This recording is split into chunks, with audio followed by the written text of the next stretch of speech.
Dengan mengucap Bismillahirrahmanirrahim, kita panjatkan puji syukur kehadirat Allah Subhanahu wa Ta'ala, Tuhan yang Maha Esa, yang telah memberikan rahmat, hidayah dan inayahnya kepada seluruh bangsa Indonesia, sehingga pada tanggal 17 Agustus tahun 1945 Indonesia diproklamirkan sebagai negara yang merdeka, bersatu, berdaulat, adil dan makmur. Pada hari ini, hari Jumat, tanggal 15 Agustus tahun 2025, saya, Gubernur Jawa Barat, mengukuhkan saudara-saudara sebagai patriot kusuma bangsa untuk mengibarkan sangsaka merah putih pada tanggal 17 Agustus 1925. Semoga Tuhan Yang Maha Esa senantiasa memberikan bimbingan dan perlindungan kepada kita semua untuk menjaga kehormatan sangsaka merah putih, kehormatan bangsa dan kehormatan seluruh rakyat Indonesia. Dan semoga saudara-saudara semua menjadi patriot kusuma bangsa yang senantiasa mendedikasikan diri untuk negara kesatuan Republik Indonesia. Penyematan lencana dan pemakaian kendit kepada pemimpin upacara secara simbolis oleh pembina upacara. Di Pak Wakil Gubernur yang menyematkan.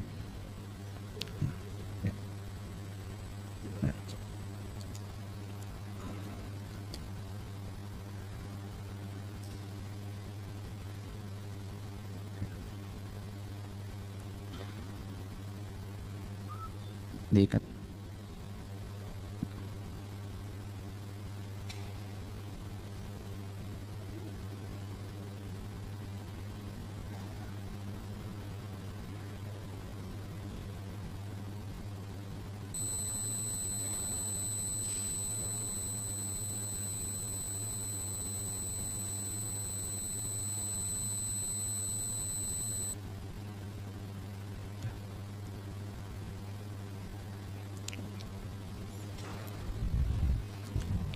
Amanat pembina upacara. Istirahatkan.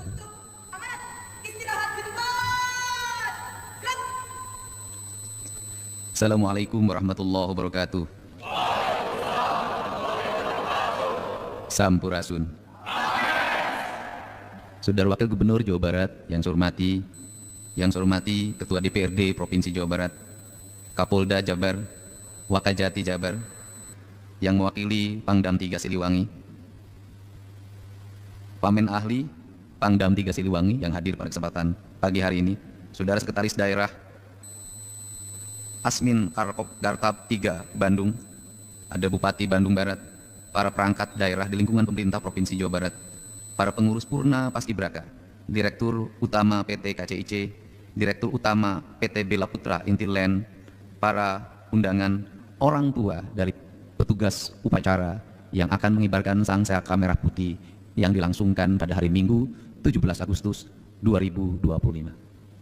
Pagi hari ini adalah pagi yang bersejarah, yang merupakan catatan yang sangat indah dalam perjalanan Anda sebagai generasi muda Negara Kesatuan Republik Indonesia.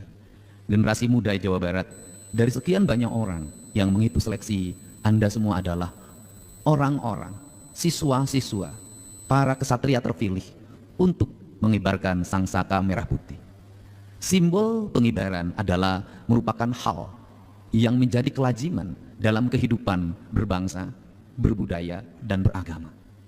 Dalam kehidupan berbangsa ada yang disebut dengan lambang negara. Dalam kehidupan berbudaya ada yang menjadi lambang daerah. Dalam kehidupan beragama juga ada lambang dan simbol-simbol agama. Seluruh lambang-lambang itu selalu kita sakralkan dalam setiap waktu, selalu kita hormati. Manakala direndahkan, manakala dilecehkan, maka gemuruh perlawanan dan kemarahan akan bergema di seluruh daerah, di seluruh Nusantara, di seluruh hati setiap manusia yang meyakini terhadap simbol-simbol itu sebagai lambang kesucian, lambang keadilan, lambang kearifan, lambang kebijakan. Itu adalah konsekuensi karena hidup diisi dengan simbol. Ada simbol warna, ada simbol busana, ada simbol ikat kepala, ada simbol alas kaki. Hidup adalah simbol. Tetapi kita tidak boleh berhenti pada simbol. Kalau kita hidup hanya membesarkan simbol tanpa memahami isi dari simbol itu, maka kita akan menjadi para pemuja tanpa makna.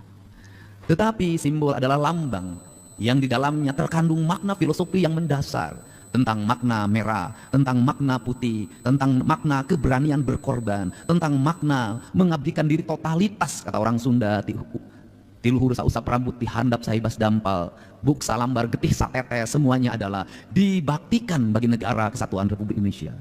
Karena kalimat dibaktikan, maka dalam ideologi kebudayaan, para pengabdi, para pembakti itu disebutlah budak. Cak dalam bahasa Jawa. Maka dalam kaidah Sunda ada yang disebut dengan budak angon. Budak angon dilambangkan sebagai seseorang satya piningit yang mampu mengelola, menjadi cahaya bagi kehidupan, membawa penerangan menuju jalan kebajikan, jalan kemuliaan dalam jalan keadilan. Tetapi sesungguhnya budak itu adalah orang yang mau diperbudak dirinya oleh siapa? Dia mau diperbudak oleh negaranya, dia mau diperbudak oleh rakyatnya, dia mau melakukan apapun sebagai budak. Demi apa? Demi tegaknya negara kesatuan Republik Indonesia. Tegaknya negara kesatuan Republik Indonesia dilambangkan dengan apa? Dilambangkan dengan tumbuhnya semangat keadilan, kemakmuran, di mana masyarakat memiliki kesempatan yang sama untuk hidup secara merdeka, berdaulat, adil, dan makmur. Secara merdeka adalah dia merdeka untuk mendapat pekerjaan, dia merdeka untuk mendapat penghidupan, dia merdeka di jalan, jalannya tertib, dia merdeka di rumah, rumahnya tentram, dia merdeka di sawah, sawahnya tertata, dia merdeka di industri, hak dan kewajibannya berjalan dengan baik. Kemerdekaan bukanlah kebebasan personal, tapi kemerdekaan adalah kebebasan komunal. Karena kebebasan komunal, maka kemerdekaan bebas bagi yang satu, tidak bebas bagi yang lain. Maka siklus itu dibangunlah yang disebut dengan spirit kemanusiaan, persatuan, kerakyatan, dan keadilan. Jadi makna kemerdekaan tanpa batas itu tidak ada. Yang ada adalah makna kemerdekaan yang memerdekakan orang lain. Di jalan raya kita memacu mobil dengan tinggi pacuannya, kita merdeka. Pertanyaannya adalah, apakah kemerdekaan kita kemudian memperbudak orang lain? Di jalan raya kita menyalakan knalpot yang sangat kencang. Pertanyaannya adalah, apakah knalpot yang merdeka itu kemudian memerdekakan orang lain atau memperbudak orang lain? Membangun rumah punya kebebasan apapun, tapi apakah rumah kita yang kita bangun itu memberikan penderitaan tidak bagi orang lain? Menguasai kekayaan alam hak kita, tetapi persoalannya apakah menguasai kekayaan yang sangat luas itu memberikan penderitaan tidak bagi orang lain?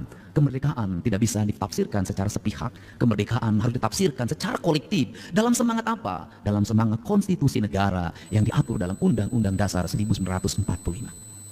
Maka di hari kemerdekaan ini ada Pak Bupati Bandung Barat hari ini. Saya hari ini mengeluarkan surat edaran pada seluruh bupati wali kota untuk sifatnya ajakan, sifatnya himbauan. Karena setiap daerah punya otonom untuk menentukan sikapnya masing-masing. Himbauan dan ajakannya adalah pajak bumi dan bangunan perorangan yang tertunggak berpuluh-puluh tahun ke belakang agar dibebaskan, terhitung pembayarannya hanya tahun ini dan ke depan. Ini adalah sintesa dari berbagai problem yang bergelut. Kenapa? Nunggu yang bayar nunggak ya tidak akan pernah ada. Tetapi membebaskannya agar dia ringan menjadi manusia yang merdeka. Kemudian membayar dengan hanya tahun ini jauh lebih meringankan. Itu sudah saya praktekkan dalam pembayaran pajak kendaraan bermotor. Ini spirit pemimpin menangkap gejolak yang terjadi, keinginan yang berkembang. Untuk itu saya minta pada saudara-saudara semua, adik-adikku, putra kusuma bangsa, beberapa tahapan akan Anda alami sebagai manusia, sebagai generasi. Yang pertama, ajaran leluhur jangan dilupakan. Kenapa? Kita hari ini sibuk hanya dengan bicara gizi. Kita hari ini sibuk hanya dengan bicara nabati dan kalori. Kita hari ini sibuk hanya dengan bicara protein dan lemak. Tetapi lupa bahwa manusia ada kandungan ruhania yang harus dilatih dalam setiap waktu. Maka saya ngajak anak-anak muda agar menjadi anak muda yang merdeka. Jangan diperbudak oleh keinginan yang ada dalam diri yang belum tentu punya kemampuan. Keinginan untuk punya motor, keinginan untuk punya mobil, keinginan untuk pakai skincare, keinginan pakai kawat gigi yang mahal, keinginan pakai handphone, keinginan berbagai aksesoris yang bersifat kekinian, dan itu menjadi salah satu keinginan kaum Gen Z. Kalau keinginan itu ternyata memperbudak orang tuamu, lakukanlah sesuatu dengan wajar sesuai dengan masanya. Raihlah sesuatu untuk masa depan. Lebih baik hari ini kita miskin, tapi ke depan kita kaya. Lebih baik hari ini perut kita sering dikosongkan untuk puasa Senin Kamis, tapi suatu saat kita kelebihan makanan untuk dibagi sama orang. Lebih baik hari ini kita berjalan kaki, dianggap badui oleh orang lain yang pikirannya sempit, padahal itu adalah pemahaman ilmu kesehatan yang hakiki. Tetapi suatu saat kita memiliki banyak kendaraan. Lebih baik kita tidak piknik-piknik jauh, tapi meneliti tumpukan sampah di samping rumah kita, meneliti hamparan rumah yang kosong untuk diisi tanaman, mengisi hamparan-hamparan sawah yang orang kemudian meninggalkannya. Tapi suatu saat kita menjadi orang yang mampu mengendalikan pangan dunia. Lebih baik kita hari ini melihat jam tangan yang jelek dan diperbaiki. Radio yang jelek kita perbaiki, TV yang hampir mati kita perbaiki dan kita gunakan. Tapi suatu saat kita menguasai industri elektronik, mimpi itu akan kita wujudkan dan harus dibeli. Cara membeli mimpi adalah kerja keras, tanpa putus asa, terus melaju walaupun tantangannya berat. Itulah cara membeli mimpi. Dan Anda semua adalah orang-orang yang hari ini memiliki kesempatan untuk meraih mimpi dengan kerja keras itu. Semoga Indonesia ke depan memiliki rakyat yang memiliki kecerdasan dan memiliki pemimpin yang memiliki kearifan, dan itu semua adalah Anda sebagai generasi yang akan mewujudkannya. Di tangan Anda lah negara ini akan berkibar di seantero dunia, dihormati, dihargai, tanpa ada yang merendahkan. Di tangan Anda semua yang suatu saat akan menjadi ahli teknologi, seluruh kekayaan alam ini dikelola dengan baik, digunakan sebesar-besarnya kemakmuran rakyat, sehingga tak ada lagi anak yang tidak sekolah, sehingga tak ada lagi orang yang dicabut perawatannya dari rumah sakit karena BPJS-nya tak mampu mengcover atau tak mampu orang itu membayarnya, sehingga tidak ada lagi antrian orang untuk mendapatkan belas kasihan hanya untuk mendapatkan panganan yang berkualitas. Tidak ada lagi orang yang merintih karena rumahnya roboh, tidak lagi orang yang berkelahi memperebutkan uang 50.000, tidak ada lagi orang yang kemudian serakah mengambil hak-hak orang lain hanya untuk memperkaya dirinya. Kemerdekaan adalah jalan menuju kemajuan. Kemerdekaan adalah jalan menuju kedaulatan. Kemerdekaan adalah jalan menuju keadilan. Semoga 80 tahun Indonesia merdeka menjadi jalan Indonesia menjadi negara yang berdaulat, adil dan makmur, dihormati dalam pergaulan dunia. Semoga 80 tahun kemerdekaan Jawa Barat tumbuh menjadi pemimpin, menjadi daerah yang dipimpin oleh orang-orang yang menebarkan cinta dan kasih penuh dengan keadilan.